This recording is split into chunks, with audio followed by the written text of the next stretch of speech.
உழைக்கும் தோழர்களே ஒன்று கூடுங்கள், உலகம் நமது என்று சிந்து பாடுங்கள்.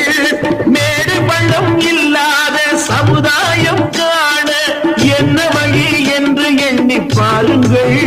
அண்ணா சொன்ன வழி கண்டு நன்மை தேடுங்கள். அண்ணா சொன்ன வழி கண்டு நன்மை தேடுங்கள். நீங்க நல்லா இருக்கணும், நாடு முன்னேற. இந்த நாடெங்கும் இல்லாமை இல்லை என்றாக.